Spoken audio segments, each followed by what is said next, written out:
पर और बाकी जगहों पर ये कहा गया कि जी ये जर्नलिस्ट जो है उस कम्युनिटी के साथ ज़रा ये उसको जोड़ा गया कि जी ये कोई उसकी सहाफ़त की वजह से वाक़या हुआ है। तो हर किलिंग जो है उसको उस चीज़ से ना जोड़ा जाए। मैं समझता हूँ कि पाकिस्तान में हम सब एक सोसाइटी में, एक मुआशरे में रहते हैं। मुआशरे में कोई आदमी कोई काम करता है, कोई आदमी कोई काम करता है, लेकिन मकसद नहीं है कि सबको उसकी जर्नलिज्म की वजह से ही कोई निशाना बनाया गया हो। तो ये जो सहाफ़ी एडिशर जो है जिसका मर्डर हुआ, जिस पे प्रोपेगेंडास चले सोशल मीडिया पे, लोगों ने बातें की, ये उसके कातिल जो है वो गिरफ़्तार हो गए और इंशाल्लाह ताला उनको कैफ़रे किरदार तक पहुँचाया जाएगा। और अगेन कि ये इसका कोई भी उसकी पर्सनल वजूहत थी, जर्नलिज्म से वास्ता नहीं था। दूसरा इम्पॉर्टेंट इशू, PMLN के एक अहम रहनुमा इरफान सिद्दीकी साहब ने कल एक इंटरव्यू में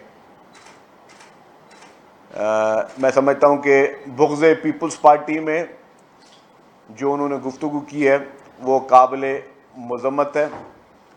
हम समझते हैं कि और इतने सीनियर रहनुमा, और शायद मैं इरफान सिद्दीकी साहब को एक जर्नलिस्ट भी समझता हूँ कि थे, जब तक वो जर्नलिज्म में थे। तो जर्नलिस्ट का काम होता है कि हक़ाइक़ को बताना। खैर अभी उन्होंने जो बात की वो एक एज ए सियासतदान के हैसियत से की, तो लाइल्म बेइल्म, और मैं समझता हूँ कि इरफान सिद्दीकी साहब सेनेटर में भी शायद रह चुके हैं, अभी भी हैं, तो उनको आइन पढ़ना चाहिए। अगर इरफान सिद्दीकी साहब ने आइन नहीं पढ़ा हुआ तो मैं अफसोस के साथ कहता हूँ कि इरफान सिद्दीकी साहब आपको फिर सेनेट में भी बैठने का इख्तियार नहीं है। फिर आप लोगों के मैंडेट का मजाक ना उड़ाएं। इरफान सिद्दीकी साहब ने कहा कि जी पीपल्स पार्टी जो है उसने कभी भी किसी प्लेटफॉर्म पे जो है वो नहरों की मुखालफत नहीं की, और फिर उन्होंने प्रेसिडेंट साहब का हवाला दिया। तो पहली बात ये कि अगर मैं हिस्टोरिकल बताऊं तो 2021 में पीपल्स पार्टी ने, वैसे जनरल बात बताऊं कि थल कैनाल के खिलाफ भी एक रेजोल्यूशन पास कराई। फिर 2022 में ग्रेटर थल कैनाल फेज़ 2 जिसमें जलालपुर कैनाल 2022 में, उसकी भी खिलाफ रेजोल्यूशन पास कराई। फिर जलालपुर कैनाल के खिलाफ CCI में पीपल्स पार्टी गई, सिंध हुकूमत गई। फिर चोलिस्तान कैनाल के खिलाफ जुलाई 2022 में भी CCI में पीपल्स पार्टी ने आवाज़ बुलंद की। फिर बहुत ज़्यादा रिमाइंडर्स चीफ मिनिस्टर साहब जो हैं वो फेडरल गवर्नमेंट को लिखते रहे हैं, राइटिंग भी अवेलेबल है। तो इरफान सिद्दीकी साहब, अगर आपको हमारी बातों में एतमाद ना हो तो सारे लेटर हम आपको भेज सकते हैं कि पीपल्स पार्टी ने राइटिंग में एतराज़ात जमा कराए हैं, और पीपल्स पार्टी ने असेंबली के फ्लोर्स पे अपने एहतजाज रिकॉर्ड करवाएं, सिंध हुकूमत ने करवाएं, और उसके साथ साथ हमने सिंध असेंबली से यूनानिमसली रेजोल्यूशन पास कराई है। तो अगर रेजोल्यूशन को भी आप ऑफिशियल नहीं समझते कि जो ऑफिशियल एहतजाज या ऑफिशियल एतराज़ नहीं किया, तो मैं माजरत के साथ मैं समझता हूँ कि अब फिर इरफान सिद्दीकी साहब अब आपको रिटायरमेंट ले लेनी चाहिए। दूसरी, आपने प्रेसिडेंट साहब की बात की, आप सेनेट में बैठे हैं, आप एक अपर हाउस में हैं। हम तो छोटे हाउस में बैठे हुए हैं असेंबली के, आप अपर हाउस कहलाता है सेनेट। सेनेट का अपर हाउस में आपको पता नहीं कि प्रेसिडेंट का कॉन्स्टिट्यूशन में क्या रोल है इस चीज़ का।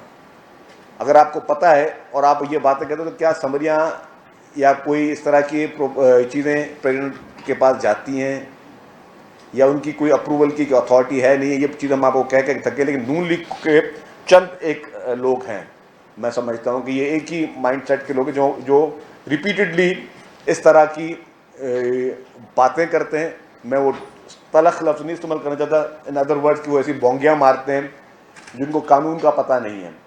तो नून लीग की वो लीडरशिप जिसको पता होना चाहिए कि आईने पाकिस्तान में रोल किया, और पीपल्स पार्टी ने हर प्लेटफॉर्म पर ऑफिशियली भी और अनऑफिशियली भी, chairman Pakistan Peoples Party Bilawal Bhutto Zardari साहब ने हाईएस्ट प्लेटफॉर्म पे प्राइम मिनिस्टर को कहा है, बेशतर कहा है कि जी कैनाल के हम खिलाफ हैं, हम कैनाल नहीं बनने देंगे। और उससे बड़ी बात है कि प्रेसिडेंट ऑफ पाकिस्तान ने ज्वाइंट सेशन में उन्होंने अपने खिताब में ये बात कही है। उस ज्वाइंट सेशन में इरफान सिद्दीकी साहब खुद भी मौजूद थे। तो या तो फिर इरफान सिद्दीकी साहब ने वो सुनी नहीं बात, वो मैं रिपीट कर देता हूँ। उन्होंने कहा कि हम इस तरह के किसी प्रपोजल को सपोर्ट नहीं करेंगे। तो 2021 और 22 से लेकर पीपल्स पार्टी जो है इस चीज़ पे बात करती हुई आई है। और इसके अलावा भी हमेशा पानी के इशूज़ पे, कालाबाग डैम के इशूज़ पे, इन सारे इशूज़ पे पीपल्स पार्टी ने हमेशा अपना एक स्ट्रॉन्ग एंड लाउड स्टांस रखा है, कोई छुपी हुई बात नहीं की है। तो इरफान सिद्दीकी साहब के बयान की मैं मजम्मत करता हूँ और मैं रिक्वेस्ट करता हूँ कि नून लीग की लीडरशिप से कि अपने इन पार्टी के रहनुमाओं को समझाएं, बताएं कि पीपल्स पार्टी का स्टांस क्या है, हुकूमत सिंध का स्टांस क्या है, और इस तरह की बातें ना करें। हमारा बिल्कुल स्टांस क्लियर है, हम कह रहे हैं कि जी हम कैनाल नहीं बनने देंगे और कोई ढकी छुपी बात नहीं, हमने हर प्लेटफॉर्म पे बड़े लाउड एंड क्लियरली कहा है। तो इसीलिए मेरी ये गुजारिश होगी। तीसरा जो एक पहले मैं आता हूँ, एपेक्स कमेटी की कल मीटिंग थी और उस एपेक्स कमेटी में चीफ मिनिस्टर साहब थे और कोर कमांडर साहब थे, डी रेंजर साहब थे, कैबिनेट मेंबर थे, चीफ सेक्रेटरी सब।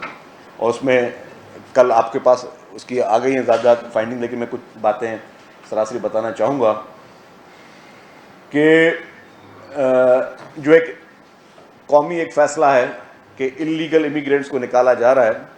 तो इलीगल इमिग्रेंट्स के लिए 1 अप्रैल के बाद जो निकाले गए उसमें सिर्फ सिंध से 991 अफराद को अभी तक निकाला जा चुका है, जिनको डिपोर्ट किया गया है।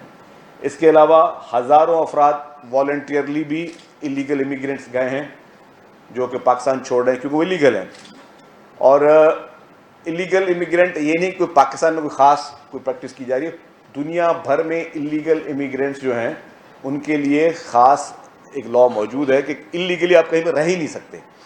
दुनिया में इंटरनेशनल बाउंड्रीज़ हैं, उसमें रहने के तरीके हैं, या आप वीज़ा लेकर जाएंगे या आप जो है अपने को नेशनलिटी लेंगे, जो भी तरीक़ेकार हैं, लेकिन इलीगली आप कहीं पे भी नहीं रह सकते। तो इसलिए कोई ख़ास नई बात नहीं, लेकिन इस पर एक्शन ज़ाहिर है वफाकी हुकूमत ने और सूबाई हुकूमतों ने मिलकर लिया है।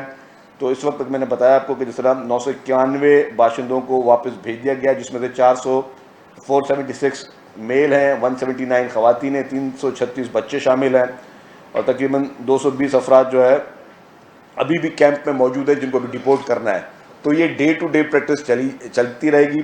कोई भी इलीगल इमिग्रेंट जब तक हमारे इस सूबे में होगा तो हुकूमत सिंध की बड़ी लाउड एंड क्लियर पॉलिसी है कि उनको निकाला जाएगा। दूसरा, आपकी जैसे इल्म है कि हमने ये बड़ा सख्ती से फैसला किया है कि जितने भी गाड़ियों में टिंटेड ग्लासेस हैं या पुलिस की लाइट्स लगा के प्राइवेट गाड़ियों में लोग यूज़ करते हैं या आर्म्ड की जो है डिस्प्ले, उस पर हुकूमत सिंध ने बहुत सख्ती से नोटिस लिया है और उस पर एक्शन हो रहा है। अब कल जो है एपेक्स कमेटी में रेंजर्स को भी ये पावर्स डेलीगेट किए गए हैं कि पुलिस साथ साथ रेंजर्स भी जो है वो जिस गाड़ी में भी कोई शो ऑफ वेपन, हाँ कंसील्ड वेपन आप रख सकते हैं अपनी गाड़ी में, जिसके पास लाइसेंस याफ्ता वेपन है वो कंसील्ड मैनर में गाड़ी में, क्योंकि गाड़ी भी आपकी प्रॉपर्टी है तो आप उसमें रख सकते हैं। पब्लिक प्रॉपर्टी में आप अपना वेपन नहीं लेके जा सकते। ये नहीं हो सकता कि आप पब्लिक बस में जा रहे हैं और अपनी पिस्टल आपने लगा दी, वहाँ नहीं जा सकते। आपने कंसील्ड मैनर में अपना वेपन रखा हुआ है, अपनी सिक्योरिटी के लिए, सेफ्टी के लिए रख सकते हैं, लेकिन आप डिस्प्ले ऑफ वेपन पे शदीद पाबंदी है और उस पर कोई भी गिरफ्तार हुआ तो उसके खिलाफ सख्त कार्रवाई की जाएगी। और उस पर गवर्नमेंट ऑफ सिंध ने, कल चीफ मिनिस्टर साहब ने, कैबिनेट मेंबर्स ने पुलिस को, रेंजर्स को ये एम्पावर किया कि आप किसको भी अगर देख लें, किसी को भी पकड़ लें, चाहे वो कोई सियासतदान हो, कोई मिनिस्टर हो, कोई भी अगर कानून की वायलेशन में अगर नज़र आएगा तो उसको गिरफ्तार किया जाएगा। तो उसमें मेरी गुजारिश होगी इस पैगाम के तहत कि हम कोई शौक़ नहीं है और बहुत सारे काम है कि लोगों को इस तरह गिरफ्तार करते हैं, तो हमारी गुजारिश होगी कि वो लोग अफराद जो इस कानून की पासदारी करें, वरना खामखा आप ट्रबल में आएंगे। सिक्योरिटी एजेंसीज जो हैं हमारी, जो प्राइवेट सिक्योरिटी एजेंसीज इदारे जो हैं, उनके लिए भी सख्त कवानीन हैं कि वो भी अपनी यूनिफॉर्म में वेपन्स को करें और उनकी भी स्क्रूटनी। तो ये सारी चीज़ें उसमें चल रही हैं। जितने भी हमारे सूबे के बॉर्डर हैं उसमें joint checking system, check post system जो है वो उसको भी नाफिज करने का फैसला किया गया कि लेट्स सपोज के हमारे जितने भी सूबे की बाउंड्रीज हैं, ये पुलिस की अलग चेक पोस्ट, रेंजर्स की अलग चेक पोस्ट, एक्साइज की अलग चेक पोस्ट, बाकी इदारों का अलग चेक पोस्ट, तो उसमें जॉइंट चेक पोस्ट सिस्टम को भी फ़ाल करने का और उसको फ़रोग़ देने का फ़ैसला किया गया है, जिससे ये होगा कि लोगों को भी परेशानी ना हो और उन तमाम सिक्योरिटी इदारों को जॉइंटली आसानी से वो अपने उन सारी चीज़ों पर कार्रवाई करेंगे। सोशल मीडिया के गलत इस्तेमाल पे कल बड़ी तफसीली बात हुई। देखिए, एक तो सोशल मीडिया पे हम कहते हैं कि इज़हार आज़ादी है, ठीक है, इज़हार आज़ादी सबको होनी चाहिए जी, आप किसी पे भी कमेंट कर सकते हैं, किसी को एतराज़ नहीं, लेकिन सोशल मीडिया पे किसी को गाली देना, किसी को बदतमीजी करना, या सोशल मीडिया पे आप ऐसे कोई पैगाम दें जिससे नफ़रत अंगेज़ माहौल पैदा हो, या सोशल मीडिया पे आप ऐसा कोई काम करें जिससे नफ़रतें पैदा हो, लसानी रंगो, उस पर सख्ती से एक्शन का फ़ैसला किया गया। इस वक्त तक वो हमने ये पहले तो जो लॉ ये है कि जो आपके फेडरल इदारे हैं, FIA का साइबर क्राइम है, दूसरा जो उसको बंद करते हैं, सॉरी नहीं, वो खैर नहीं, एक साइबर क्राइम जो उसको ख़त्म करता है, जो उसको रोक सकता है, लेकिन वो फेडरल गवर्नमेंट का इदारा है जो उसको नहीं, जो PTA नहीं, खैर एक अथॉरिटी बनाई, सॉरी, तो वो एक इदारा है फेडरल गवर्नमेंट का जो लिखता है उन फेसबुक को या बाकी इन लोगों को लिखता है कि जी ये अकाउंट्स बंद किए जाएं। PTA ये शायद मेरे ख्याल से, हाँ PTA ये। तो हमने ये कहा है कि जी अब हुकूमत सिंध भी होम सेक्रेटरी साहब के ज़रिए, हुकूमत सिंध होम सेक्रेटरी साहब के ज़रिए, होम डिपार्टमेंट के ज़रिए हम वो अकाउंट्स भेजेंगे कि अगर कोई भी शख्स सोशल मीडिया पे कोई गलत बयानी करें, गलत बयानी मीन्स कि आप झूठा कोई प्रोपेगेंडा कर लें और अपने मकासद के लिए करें, अगर किसी ने सोशल मीडिया पे किसी के बारे में कोई बात करनी तो उसने भी उसके एविडेंस पेश करने हैं।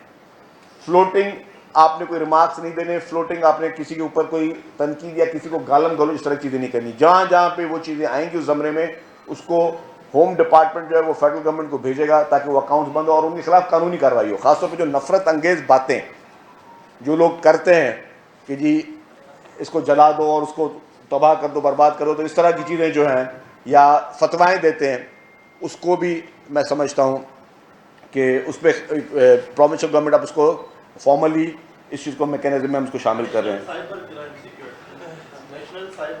National cyber crime security agency. अच्छा, फिर क्या एक और जो इम्पोर्टेंट चीज़ है कि आपने 2 दिन देखा कि अनफॉर्चुनेटली कुछ यहाँ पे निजी रेस्टोरेंट्स को नुकसान पहुँचाया गया। मैं एक बात अर्ज़ करना चाहता हूँ सबसे, जज्बात सबके हैं और उस जज्बात के ज़रिए अपनी सोच हर एक ने रखने का इख्तियार है। ऐसा काम ना करें जिसमें हम अपने पाकिस्तानियों को नुकसान पहुंचा रहे हैं। किसी भी जगह पे, भाईजान ये कौन है साहब, किसी भी जगह पे अगर आप कोई नुकसान पहुंचाते तो वहाँ पे जो लोग रोज़गार कर रहे हैं वो आपके पाकिस्तानी भाई बहन हैं। अगर आप चाहते हैं कि कारोबारी सारे उनके वो बंद हो जाएं तो उन लोगों के रोज़गार पे भी असर पड़ेगा। तो बराए मेहरबानी कानून को हाथ में ना ले, बड़े फैसले करने का इख्तियार सिर्फ और सिर्फ स्टेट के पास है। आपने अपने मर्जी से इस तरह के फैसले नहीं करने जिससे आप जो है वो स्टेट के कामों को चैलेंज करें। जो सबसे इम्पोर्टेंट इशू, अब मैं एक नए टॉपिक पे हूँ, ट्रैफिक इंसिडेंट्स। बिल्कुल नवंबर 2024 से अचानक एक सर्ज आई जिससे कोई 70% इंसिडेंट्स जो हैं ट्रैफिक हादसा के वो बढ़ गए, जिसके लिए फैक्ट फाइंडिंग कमेटी भी चीफ मिनिस्टर साहब ने बनाई है। कोशिशें भी तेज़ी से हो रही हैं कि जी फौरी तौर पर पहले तो मालूम किया जाए अचानक ये बैठे बैठे क्या हुआ। ये हैवी ट्रैफिक पहले भी चलती थी, मोटरसाइकिलें पहले भी चलती थी, हैवी ट्रैफिक पहले भी चलती थी, मोटरसाइकिलें पहले भी चलती थी, तो ये अचानक ये क्या चीज़ जो हुई है जिससे ये सर्ज बढ़ी है। तो उस पर डेफिनेटली जो स्टेप्स गवर्नमेंट ले रही है वो आप सबके इल्म में है और चीफ मिनिस्टर साहब ने ये पर्सनली फैसले किए कि कराची में ट्रैफिक कवानीन की खिलाफ वर्जियों के खिलाफ भरपूर क्रैकडाउन किया जाएगा। और हमने पिछले सिर्फ 3 दिन में आपको बताऊं कि 250 हैवी ट्रैफिक की गाड़ियां जो हैं वो जब्त की हैं, इम्पाउंड की हैं। उसमें ट्रक्स भी हैं, ट्रॉलर्स भी हैं और वाटर टैंकर्स भी हैं। जहाँ जहाँ पे वो ट्रैफिक वायलेशन थी या उनकी गाड़ियाँ समझी जा रही थी कि फिजिकल फिट नहीं है, उनको इम्पाउंड किया गया है। हेलमेट पहनना सबके लिए लाजिम है। 4176 मोटरसाइकिलों को भी इम्पाउंड किया गया है। और इनिशियली मैं एक छोटी वाज़ेह बात कर लूँ कि अगर आप हेलमेट ख़रीदने जाओगे तो 2500 रुपये का हेलमेट है। पहला चालान जो है वो 1000 रुपये का किया गया है। अगर कोई मोटरसाइकिल पे हेलमेट नहीं पहना होगा जिसने, तो 1000 रुपये का चालान है। और दूसरा चालान उसके ऊपर 1500 रुपये का, अगर सेकंड टाइम उसने किया तो वही 2500 रुपये हो गए। तो उससे बेहतर है आप 2500 रुपये का वो हेलमेट पहन लें, क्योंकि आपकी ज़िंदगी बहुत इंपॉर्टेंट है। ये फैसला, ये हेलमेट आप पहनेंगे तो हमें फ़ायदा नहीं, हम आपके लिए कह रहे हैं। और पूरी दुनिया में ये नहीं कोई हम नई कोई बातचीत करें, पूरी दुनिया में हेलमेट पहनना लाजमी है। तो आपने हेलमेट के बगैर नहीं चलना। मेरी तमाम सिंध भर के जो लोग मोटर बाइकर हैं उनको कह रहे हैं कि जी बराए मेहरबानी आप हेलमेट पहने और जो है वो चीज़ें ना करें। और कोई मजमूई तौर पर अभी तक हमने जो है कल भी जो एक्शन लिया इनके खिलाफ, गाड़ियों के खिलाफ जो कि नंबर प्लेट्स के बगैर गाड़ियां चल रही थी, उनके खिलाफ भी एक्शन हुआ है। टिंटेड ग्लास वाली गाड़ियों के खिलाफ भी एक्शन हुआ है। तो उसमें कल के दिन में सिर्फ 708 गाड़ियां जो हैं वो जो उन पर चालान किए गए। कल एक दिन में सिर्फ 708 चालान जो हैं वो सिंध पुलिस ने और रेंजर्स ने किए हैं। अब मैं आपको आ जाऊं कि जो हुकूमत सिंध ने जो फैसले किए हैं जो सबके लिए लाजिम है, उसमें हुकूमत सिंध की तरफ से तमाम हैवी लाइट और पब्लिक ट्रांसपोर्ट के लिए ट्रैकर, डैश कैम और अंडर इन प्रोडक्शन डिवाइसेस की तनसीब लाजमी करार दे दिया गया है। अब उसमें ट्रैकर तमाम गाड़ियों में लगाए जाएंगे और 30 किलोमीटर पर आवर के ज़्यादा कोई भी गाड़ी नहीं चला सकेगा हैवी ट्रैफिक। और जैसे ही वो डिटेक्ट हुआ ट्रैकर में कि उसने 30 से ज़्यादा स्पीड रखी है तो इमीडिएटली उस गाड़ी को इम्पाउंड किया जाएगा। सख्ती से हुकूमत ने मना किया है। इसके साथ साथ जितने भी ड्रग टेस्टिंग को लाजिम किया गया है कि randomly traffic police drug testing करेगी, देखा जाएगा कि जी ड्राइवर ने कोई नशा वगैरह तो नहीं किया, और उसके अलावा कि क्या उस ड्राइवर ने अपनी नींद पूरी की है या नहीं की। पता चले जी कि बाजोड़ से ड्राइवर निकला कोई सामान लेकर और वो सोया ही नहीं है, वो 24 घंटे गाड़ी ही चला रहा है, तो 24 घंटे गाड़ी ही चला रहा है, तो जी उस शख्स को हमने जो है वो गाड़ी चलाने दे दी, तो ज़ाहिर है उसे कहीं ना कहीं तो उसने नींद करनी है। तो वो बहुत इंपॉर्टेंट है, क्योंकि ये चीज़ें छोटी नहीं है। किसी भी एक इंसान की जान जो है वो बहुत ही सबके लिए इम्पॉर्टेंट है। अभी तक जो है नवंबर से लेकर आज तक, नवंबर 2024 से लेकर 600 से ज़ायद एक्सीडेंट्स में टोटल अमवात हुई हैं, जिसमें हैवी ट्रैफिक की जो है वो कोई 175-180 हैं, जो सिर्फ हैवी ट्रैफिक की वजह से जो अमवात हुई हैं। शायद 170 में एग्जैक्टली मेरे पास है, लेकिन 170 या 180 के बीच में ही है जो कि हैवी ट्रैफिक वाले एक्सीडेंट्स हुई है। और उसमें भी 50% जो हैं वो मोटर बाइक्स हैं, 35% जो है पेडेस्ट्रियन है। तो जो लोग पैदल भी चल रहे हैं उनके लिए भी गुजारिश ये है कि आप ट्रैफिक की लाइट्स को भी देखें। अगर आपके पास पेडेस्ट्रियल ब्रिज है तो पेडेस्ट्रियल ब्रिजेस पे जाएं, ट्रैफिक के सामने ना आए। उसके अलावा ई टिकटिंग का खुदकार और फेसलेस निज़ाम भी मुतारफ़ कराने की चीफ मिनिस्टर साहब ने हिदायत की है। और गैर कानूनी, जैसे हमने कहा कि नंबर प्लेट्स और इस पर भी सख्ती से अमल किया है। अच्छा, अब 2-3 दिन से हुआ क्या है? 2-3 दिन से चंद सियासी जमातें जो हैं उन्होंने इस इशू पे सियासत करने की कोशिश शुरू की है। नफरत अंगेज बयानात, गलत किस्म की टोन, और फिर वो चाहते हैं कि भाई से भाई को लड़ाया जाए। ये हुकूमत सिंध की तरफ से एक वाज़े पैगाम है कि जो भी शख्स किसी किस्म के फसाद कराने की कोशिश में पाया जाएगा उसके खिलाफ सख्त कार्रवाई होगी, चाहे वो कोई पॉलिटिकल पार्टी का शख्स हो या किसी एसोसिएशन वाला हो। जहाँ जहाँ एक्सीडेंट हो रहे हैं वहाँ पे ड्राइवर्स अरेस्ट हो रहे हैं, पुलिस उनको अरेस्ट कर रही है। कहीं पर अगर किसी बड़े हादसे में कोई ड्राइवर फरार हो जाता अलग बात है, वरना ड्राइवर अरेस्ट किए जा रहे हैं। तो जब एक शख्स गुनाह करने वाला, गलती करने वाला गिरफ्तार हो रहा है, इसका मकसद ये है कि इंशाअल्लाह ताला उसको सज़ा भी मिलेगी। लेकिन उसकी आड़ में अगर कोई सियासत करना चाहता है, उसकी आड़ में अगर कोई ये चाहता है कि यहाँ पे फसादात कराए जाएं, तो उसको नहीं बख्शा जाएगा। और अभी रिसेंटली जो डंपर जले हैं 1-2 दिनों में भी, उसमें भी उन लोगों को गिरफ्तार किया गया है। तो जिन लीडरों ने उन्हें कहा था कि ये जलाएं, अब वो क्यों नहीं आगे खुद सामने आते? वो लीडर वो खुद क्यों छुपे हुए हैं? जिन्होंने जलाने के लिए उनको तरगीब दी थी, खुद वो छुपे हुए हैं और लोगों को इस्तेमाल कर रहे हैं इस तरह के वायलेंस में। तो वायलेंस करने वाले के साथ ज़ीरो टॉलरेंस के साथ निपटा जाएगा। ये क्लियर एंड लाउड पॉलिसी है हुकूमत सिंध की जानिब से। जो भी वायलेंस में मुलविस हुआ, चाहे वायलेंस करने वाला या उसको तरगीब देने वाला, तो तरगीब देने वालों के लिए भी ये लाउड एंड क्लियर मैसेज है, कान खोल के सुन लें कि अब आप इस शहर को यरगमाल नहीं बना सकते। उनके लिए भी ये मैसेज है कि आप बदमाशी के ज़रिए इस शहर में लोगों की अमलाक को नुकसान नहीं पहुंचा सकते। आप लोगों को लसानियत की तरफ ज़बरदस्ती आप उनको दाखिल नहीं कर सकते।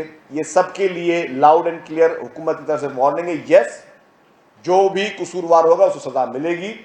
और ये जो ट्रक और डंपर ड्राइवर्स के मालकान हैं, उनको भी हमने ये उनसे मीटिंग की, उनको कहा है कि आपने ड्राइवर्स के लाइसेंस 100% चेक करके फिर उनको गाड़ी देनी है।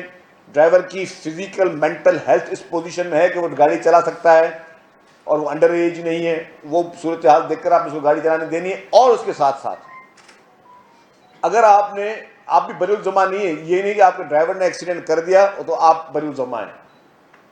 आप अगर कहीं पे आपकी गाड़ी फिटनेस में पूरी नहीं उतरती, गाड़ी फिट नहीं है, तो आपके ऊपर भी मुकदमा होगा, क्योंकि ये आपकी जिम्मेदारी। चले ड्राइविंग तो आपके ड्राइवर की जिम्मेदारी है, लेकिन गाड़ी को फिट रखना वो गाड़ी के मालिक की जिम्मेदारी है कि गाड़ी इस काबिल है कि सड़क पे चल सके या नहीं चल सके।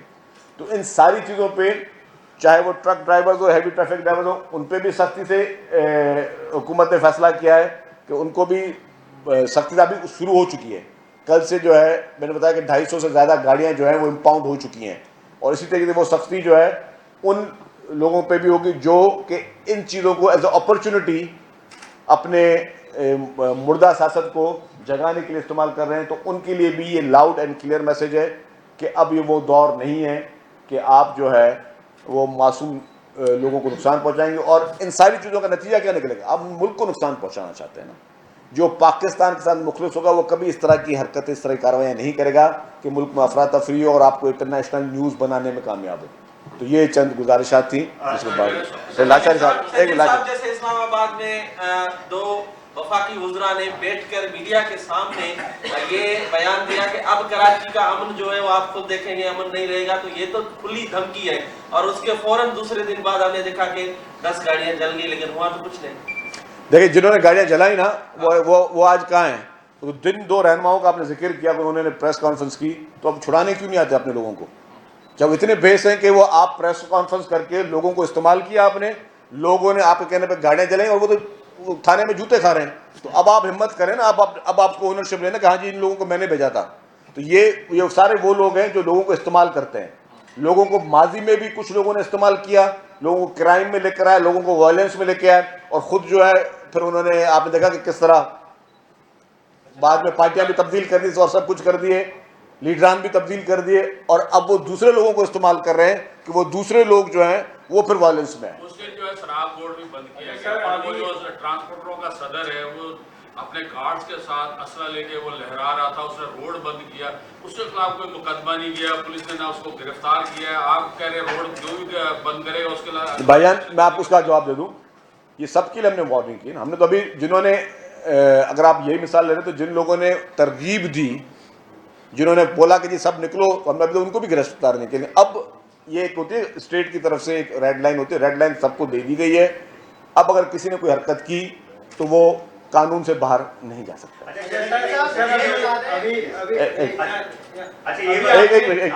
अभी आपने कहा कि एथिक्स कमेटी में ये फैसला हुआ है, जो भी कानूनी करेगा उसके खिलाफ कार्रवाई होगी। क्या ये कानून सिर्फ गरीब और नेत पे जो सोशल मीडिया का सहारा लेते हुए अपनी बात करते हैं, सिर्फ उनके लिए, क्या इन ताकतवर सियासतदानों के लिए जो वफाकी हुकूमत में उनके तादी हैं?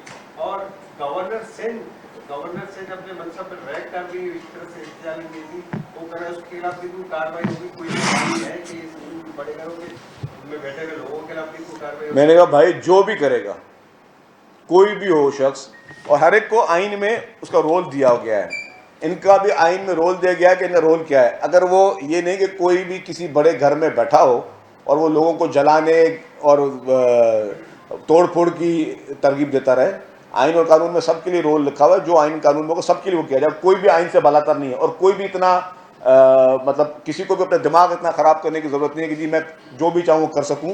कानून की पहुँच से ऊपर कोई नहीं। और अगर कोई नफरत की बात करेगा तो उसके लिए तो स्टेट की पॉलिसी, नेशनल एक्शन प्लान भी हमारे पास पुराना मौजूद है, स्टेट की पॉलिसी भी पुरानी मौजूद है कि यहाँ पे हीरो बनने के लिए अगर किसी ने यहाँ पे लोगों को जो है वो नफरतें फैलानी है या लसानी फसाद करवाने, तो उसकी इजाज़त किसी को नहीं दी जाएगी। और ये लसानी है भी नहीं, ये एक्सीडेंट से, खुदा के वास्ते। आप ये देख रहे हैं कि ये जानबूझकर इस तरह की बातें की जाती हैं कि अटेंशन आप अपनी डाइवर्ट कराओ अपने तरफ। आप ये जानबूझ के इस तरह की बातें करते हो कि आप नफरतों की अपनी मुर्दा सियासत को किस तरह पैदा कर सको। कल जो डिसीजन में आपने बता दिया, कंपल्सरी में बता दी, जो स्पेशल यूनिट प्लान करेगा सोशल मीडिया के हवाले से, ये कार्रवाई जो शुरू करेगा, इसके बाद आज से शुरू करेगा या पिछले केसेस भी करेगा? और आएंगे एक चीज आपने कोई पहले तो नहीं किया हुआ ऐसी चीज। अच्छा, एक तो ये हो गया। दूसरा ये है कि किस तरह ट्रांसपेरेंसी इंश्योर करेंगे? जनाब देखिए, आप अगर मुझ पर तनकीद करते हो तो तनकीद करने का आप पूरा इख्तियार है, लेकिन अगर आप कोई मनगढ़ंत स्टोरी किसी के लिए बनाएं जिससे उसकी फैमिली हार्म हो, या किसी को गालम गलोच दें। देख, गालम गलोच तनकीद में फ़र्क है। आप लोग बैठकर आप गंदी ज़बानें इस्तेमाल करते हो, वो सोसाइटी में आप क्या मैसेज दे रहे हो? तो जो शख्स भी एक स्टेट की और एक पॉलिसी गवर्नमेंट की बनी हुई है, उसके लिए लाइंस भी दी हुई है ना, ड्रॉ लाइंस की है। भाई ठीक है, आप तनकीद कर सकते हो, किसी की मैकलिंग पे बात कर सकते हो, किसी के कपड़ों में बात कर सकते हो, किसी शक्ल पे बात कर सकते हो, लेकिन अगर आप किसी पे आप इस तरह की बात कर लो जिससे उसकी फैमिली हार्म हो, तो उसके लिए डेफिनेटली वो लॉज मौजूद हैं। महसूद जो है, जो टिप्पर एसोसिएशन के सदर हैं, वो तो खुलेआम धमकियां दे रहे हैं। उन्होंने पाकिस्तान के बाइकाट का ऐलान किया है। आपने वो वीडियो भी देखी होगी ना, कोई आपने उसके खिलाफ पर्चा किया ना आपने उनको वार्निंग दी, वो दंदनाते फिर रहे। पहला तो ये, दूसरा कैनाल्स पे आप कोई करारदाद जो है वो पेश नहीं हो सकी और पीटीआई ने करारदाद पेश कर दी। तो अहम करारदाद है, आप पीटीआई की हिमायत करेंगे?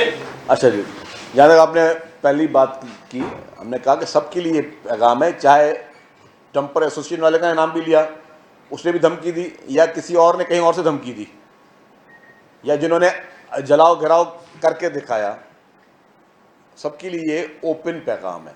इस प्रेस कॉन्फ्रेंस में ये जो पैगाम है, मैं बड़े पोलाइटली बोलूँ लेकिन बड़ा ओपन पैगाम है। जहाँ दूसरी बात की, 7 तारीख को पीपल्स पार्टी ने नेशनल असेंबली में करारदाद अपनी पेश की, वो जमा हुई है, उसकी रिसीविंग पड़ी हुई है हमारे पास, जिसको स्पीकर अयाज सादिक साहब का उस पर नोट भी है। उस वक्त पीटीआई ने बहाना करके चली गई नेशनल असेंबली से। 9 तारीख को, 9 या 10 तारीख को पीटीआई जो है वो करारदाद पेश करती है, और उसी इशूज़ पे, तो कैनाल इशू पे हमारी करारदाद उससे पहले मौजूद है। पीटीआई को चाहिए उसको सपोर्ट करें। जी यार, एक सबसे पहले तो आपने कल एपेक्स कमेटी का हवाला दिया, उसमें सीएम ने पहले भी कैबिनेट में और कल भी कहा कि हम काले शीशे, गाड़ियां और ये बर्दाश्त करेंगे। और कमांडर साहब मौजूद थे, तो क्या उन्होंने एक ही इंतहाई कराई कि उनके इदारे के लोग भी इस पर अमल दरामद कराएंगे? क्योंकि उनके इदारे के लोग ज़्यादातर, आप एयरपोर्ट पे खड़े हो जाएं, मलेशिया पे खड़े हो जाएं, खुद शारा फैसल, तो उनके इदारे के लोग ज़्यादा ये गाड़ी यूज़ करते हैं, काले शीशे, बगैर नंबर प्लेट और मुसल्ला गार्ड, सादा लिबास में। तो क्या वो इस कानून पे अमल करवाने के लिए? देखिए, सादा लिबास, गाड़ियाँ, सादे लिबास पे किसी को भी इजाज़त नहीं है। सादे लिबास पे वेपन, इनफैक्ट किसी भी लॉ इन्फोर्समेंट एजेंसी के पुलिस भी है, उसको भी इजाज़त नहीं है कि वो, अगर पुलिस वाला भी अपना वेपन उठाता है तो उसने यूनिफॉर्म पहननी है। प्लेन क्लोथ्स में किसी को इजाज़त नहीं है। और जहाँ तक बात यह कि उसकी, तो तमाम इदारे जो हैं वो कानून के डेफिनेटली दायरे में। अब देखें, अब लेट्स सपोज आप कल को बोलेंगे कि पुलिस की बत्ती जो है अगर पुलिस की गाड़ी में लगी हुई तो मैं भी लगाऊं, मैं नहीं लगा सकता। कुछ चीज़ों के लिए एक अलग बनाए हुए पैटर्न कि पुलिस की यूनिफॉर्म भी पुलिस वाले नहीं पहननी है, पुलिस की लाइट भी उसी ने लगानी है, पुलिस का सायरन भी उसने बजाना है, वो प्राइवेट शख्स नहीं करता था। तो वो भी रोल्स सारे इनके बुक्स में लिखे हुए हैं क्लियर। अच्छा सर, ये बता देगा कि पूरे मुल्क का हैवी ट्रैफिक जो है वो सिंध में आता है, तो ये बताइए महकमे ट्रांसपोर्ट की क्या इतनी इस्तेताद है कि इन हजारों गाड़ियों की इंस्पेक्शन जो है वो कर सके और कितने टाइम में जो है अच्छा सवाल आपने पूछा सर। इसमें एक और चीज भी ऐड थी, कराची में तकरीबन 70% जो सिग्नल्स है, ट्रैफिक सिग्नल्स, वो बंद पड़े हुए, उस पे आप लोग क्या काम कर रहे हैं? इसके साथ साथ जो कराची की सड़कें हैं उन पे कितनी सड़कों के ऊपर ट्रैफिक साइंस जो है वो पेंटेड हुए हैं, ज़ेब्रा क्रॉसिंग और दीगर साइंस होते हैं, वो भी बता देगा। आपने अच्छा सवाल पूछा। पहले मैं आपको बता दूं कि MVI हमने स्टार्ट कर दी है, ठीक है। अभी तक MVI जो हमने ट्रांसपोर्ट डिपार्टमेंट ने स्टार्ट की है,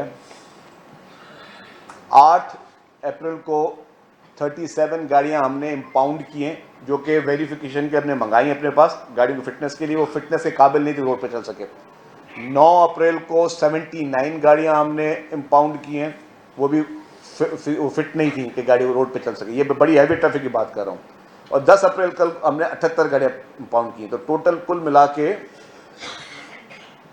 समझे थे कि 135 गाड़ियाँ ज़्यादा हैं, 135 गाड़ियाँ जो हम इम्पाउंड कर चुके हैं व्हीकल इशूड। तो अब उसमें यह कि ट्रांसपोर्ट डिपार्टमेंट जो है बेसिकली गाड़ियों की इंस्पेक्शन का काम है। पहले हमारे पास, मैं आपको 10 बार कह चुका हूँ, 2 ऑफिसर थे, फिर 18 पब्लिक कमीशन के जरिए है। अब हम सिंध भर में अपने सेंटर्स बनाए जा रहे हैं पब्लिक प्राइवेट पार्टनरशिप के जरिए। पंजाब गवर्नमेंट ने तो पूरा आउटसोर्स किया हुआ है, हम पब्लिक प्राइवेट पार्टनरशिप के पे बनाने जा रहे हैं।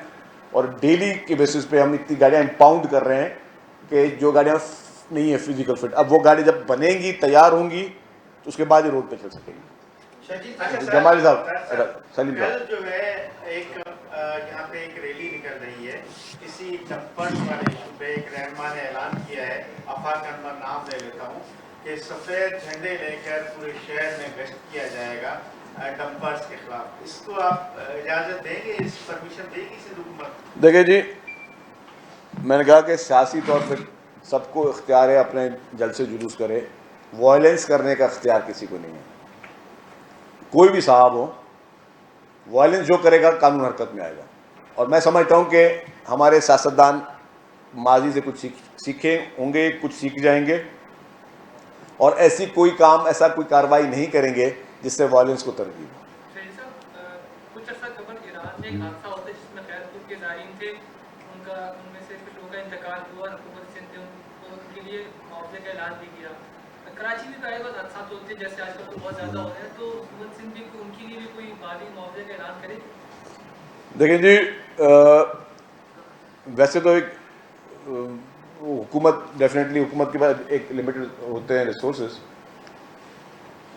आपकी एडवाइस अच्छी है, बेहतर ये होता है कि हर इंसान मतलब हम इसमें कोई ट्रैफिक की कोई इंश्योरेंस की बात भी की जा सकती है कि लाइफ इंश्योरेंस जिस तरह होती है, ऐसा कोई मैकेनिज्म बनाया जा सकता है कि लाइसेंस जब आप किसी को इशू करते हैं तो लाइसेंस के साथ ऐसा कोई मैकेनिज्म बनाया जाए कि लाइसेंस के साथ उसकी जो है वो इंश्योरेंस भी जो है, लोग अपनी गाड़ियों की भी इंश्योरेंस करवाते हैं, लोग अपने घरों की, दुकानों की भी इंश्योरेंस कराते हैं, कारोबार की इंश्योरेंस होती है, एग्रीकल्चर में क्रॉप्स की इंश्योरेंस होती है, तो वो भी उस तरह की इंश्योरेंस हो सकती है। लेकिन ये भी एक इंश्योरेंस का मॉडल है कि आप जो भी ड्राइविंग लाइसेंस आपको इंश्योरेंस बनाना जाए। लेकिन मैं नहीं समझता इतना, अभी मैं बैठ के मैं इस पर कोई प्रिपेयर होकर नहीं बैठा हूँ कि मैं आपको फ्लोटिंग कोई स्टेटमेंट दे दूँ, बट डेफिनेटली कंपनसेशन जो है वो हुकूमत में भी इस पर कोई ऐलान कर ले। ये पॉसिबल है कि चीफ मिनिस्टर साहब ज़रा उसको सोच रहे होंगे कि कोई ना कोई कंपनसेशन का इस पर कोई शायद अनाउंसमेंट आ जाए चीफ मिनिस्टर साहब। अच्छा शर्जील साहब, एक सवाल है मेरा जी कि परसों मैं कुछ दिन पहले रिपोर्ट देख रही थी लाहौर के हवाले से। वहाँ पे जो हादसात है वो कराची से ज़्यादा होते हैं, वहाँ इतना शोर नहीं होता जितना कराची में शोर शुरू हो जाता है। जो कुछ दिन पहले जो टैंकर्स जलाए गए उसको देख के ऐसे लगता है कि माजी में बुशरा ज़ैदी केस हुआ था और उसके बाद जो है हालात जो बनाए गए थे, क्या आप समझते हैं वैसे हालात बनाए जा रहे हैं? देखिए जी, एक चीज़ तो हमारे लिए भी क्वेश्चनेबल है कि जी अचानक सर्ज क्यों हो रही है। नवंबर से एक सर्च शुरू हो रही है और अचानक क्यों हो रही है, ये फ्लेयर अप कैसे हो रहा है, और फिर इसको एक्सीडेंट्स पूरे पाकिस्तान में हो रहे हैं। मेरे पास डेटा पड़ा हुआ है, मेरे पास पूरी दुनिया का डेटा भी पड़ा हुआ है कि मैं खैर इसको कंपैरिजन नहीं कर रहा, तो बराए मेहरबानी हमारे मीडिया कुछ दोस्त वो कंपैरिजन करने के लिए बोलते हैं कि ये कंपैरिजन कर रहा है। बॉम्बे की पॉपुलेशन आपसे कम है और एक्सीडेंट के अगर वहाँ तादाद देखेंगे तो रोड एक्सीडेंट यहाँ से ज़्यादा है, लेकिन खैर बाकी जगहों पे भी हो रहे हैं, लेकिन यहाँ पे उसको खैर नहीं होने चाहिए। गवर्नमेंट की जिम्मेदारी है, हमारे ट्रैफिक की कवानीन को ठीक भी कर रहे हैं। मैंने आपको जिस तरह कहा कि हम स्पीड लिमिट्स भी कर रहे हैं, जितने भी मेजर्स हैं सारे मेजर्स चीफ मिनिस्टर साहब personally he is very keen. Chief minister साहब बहुत ज़्यादा संजीदगी के साथ, मतलब आज भी अभी मैं एक मीटिंग थी उसमें भी इस ट्रैफिक कवानीन पे बात हुई, ट्रैफिक हादसा पे बात हुई, तो ही इज़ वेरी कंसर्न। और पूरी पीपल्स पार्टी की गवर्नमेंट कंसर्न है, चेयरमैन पार्टी और साथ लीडरशिप कंसर्न है कि क्योंकि एक भी कीमती जान सबके लिए मानत है। लेकिन ये जो इस पर जो सियासत हो रही है और कहीं नहीं होती, आपकी बात ठीक है, वहाँ पे एक एज ए प्लान जो है गाड़ियों को आग लगाना, फिर सियासी बयानात बनाना, फिर उन इशूज़ पे जलसे करना, फिर उस इशू में पॉलिटिक्स करना, फिर आपके वफाकी वज़रा बैठकर वो फिर मिसालें देते रहें कि जी वो बुशरा जैदी की, और मतलब ये आप कोई रिकैप करने की कोशिश कर रहे हैं, मतलब आप खुद बोल रहे हैं और वो बोल के भी कर रहे हैं कि हाँ जी अब पहले भी हमने ये किया था तो वो एक हादसा था, अब हम सब चीज़ें। तो ये गवर्नमेंट की पॉलिसी बिल्कुल क्लियर है, कोई टॉलरेंस इस पर नहीं, कोई शजी साहब ये तस्दीक किए जा रहे हैं कि कराची के अचानक जो हालात तब्दील हो रहे हैं, खासतौर पर सेंट्रल जिले में किसी पार्टी का दफ्तर खोलने के हवाले से पीपल्स पार्टी हुकूमत सपोर्ट कर रही है, जिसकी बुनियाद पर ये तमाम मामला हो रहे हैं। तो क्या वाकई किसकी सपोर्ट कर, मुझे तो बता दे यार। जो सफेद झंडे के साथ एहतजाज कर रहे हैं सुबह, उसको पीपल्स पार्टी सपोर्ट कर रही है? अच्छा, वेरी गुड, ये जैसे न्यूज़ फॉर मी, शुक्रिया भाई। हमें किसी की सपोर्ट करने की जरूरत नहीं है और ना ही हमारी किसी से दुश्मनी है, ना हमारी MQM से दुश्मनी है, ना हकीकी से दुश्मनी है, ना किसी ट्रांसपोर्टर से दुश्मनी है। हम चाहते हैं कि भाई सब ने मिल के इस पाकिस्तान को मजबूत करना है। उसको मजबूत करने के लिए खालिद मकबूल साहब भी अपना रोल प्ले करें, मुस्तफ़ा कमाल साहब भी रोल प्ले करें, आपके आफाक अहमद साहब भी रोल प्ले करें, जितनी एसोसिएशंस हैं वो भी रोल प्ले करें कि सब मिलकर, क्योंकि अभी आपको पता है लोगों के मसाइल क्या हैं। लोगों के मसाइल में हम इजाफा कर रहे हैं, कहीं पे रोड ब्लॉक करें तो हम इजाफा कर रहे हैं, कहीं पे एहतजाज करें तो हम इजाफा कर रहे हैं। लोगों के बेसिक मसाइल इस वक्त लोगों के बहुत ज़्यादा इशूज़ हैं, हम उनकी ज़िंदगी को आसान कैसे कर सकते हैं। अब कोई भी शख्स अगर लोगों को बोलेगा नहीं यार अब तुम अब ये जलाना शुरू कर, तो तोड़ना शुरू कर, ये चीज़ें आसान नहीं होती चीज़ें। मतलब ये नफ़रतों की सियासत करना, ये आप एक्सपीरियंस करके भी अगर नहीं सीखे हो तो कुछ। और मैं ये बता दूं MQM को कि नफ़रत की सियासत दोबारा अगर भड़काने की MQM नाकाम कोशिश करेगी तो इस बार आवाम की पजीराई नहीं मिलेगी उनको। तो ये नाकाम कोशिश MQM ना करे और ना ही हम उनको करने देंगे।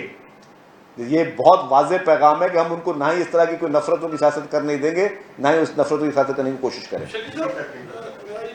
या वो बेचारा 1 घंटे तक, हाँ जब बोलो। मेरा ये सवाल था कि केनाल्स के खिलाफ जो मुख्तलिफ करारदाद पीपल्स पार्टी ने भी करारदाद जमा कराई और PTI ने भी, क्या ये मुमकिन नहीं है कि दोनों जमातें मिल बैठ के एक करारदाद लाई जाए इन केनालों के खिलाफ? मुनीर साहब आपकी मशवरे की मेहरबानी, लेकिन जब हमने करारदाद लेके आया था तो आपकी PTI भाग गई थी कौमी असम्बली से, तो वो बस सॉरी मेरी PTI वाला वो कौमी असम्बली से भाग गई थी और उन्होंने बाइकआउट का बहाना किया था। ये वही है जिन्होंने कभी भी, आपको पता है कि इमरान खान साहब जब वज़ीर आज़म थे तो कितनी दफ़ा आपने एक रात को रहे सिंध में 3.5 सालों में, उनका सिंध से जो इंटरेस्ट है आपको पता है। जी भाई जंडीर साहब, ये जो PTI ने कैनाल्स के खिलाफ कौमी असेंबली में करारदाद जमा कराई है, आपकी PTI आप क्या समझते हैं कि ये PTI का इसके पीछे इंटेंशन क्या हो सकता है? क्योंकि जब वो हुकूमत में थे तो उन्होंने सिंध को कोई खास चीज़ें नहीं दी थी, तो अब ये इस पे सियासत करना चाहते हैं या वो सच में उनको सिंध की आवाम का ख्याल आ गया? क्योंकि सिंध में पीपल्स पार्टी की हुकूमत है तो तकरीबन पीपल्स पार्टी के वज़रा और हर फोरम से वो आवाज़ उठा चुके हैं। मैं समझता हूँ PTI इस पर भी फितना करना चाहती है, क्योंकि जब पीपल्स पार्टी ने पहले करारदाद जमा करा दी थी 7 तारीख को, तो PTI को उसकी हिमायत करनी चाहिए थी। 7 तारीख को हिमायत नहीं की, 9 तारीख को अपनी करारदाद जमा कराई। पीपल्स पार्टी के पास उस करारदाद की नेशनल असेंबली में रिसीविंग पड़ी हुई है। कल एजाज जखरानी साहब ने अपने बयान में वो दिखाई, आपके एक सहाफ़ी ने अपने नाम लगा के उस करारदाद को जो है वो सोशल मीडिया पे चलाया, तो वो सब चीज़ें जो है वो रिकॉर्ड का हिस्सा हैं। तो वो ठीक है जी, थैंक यू, शुक्रिया।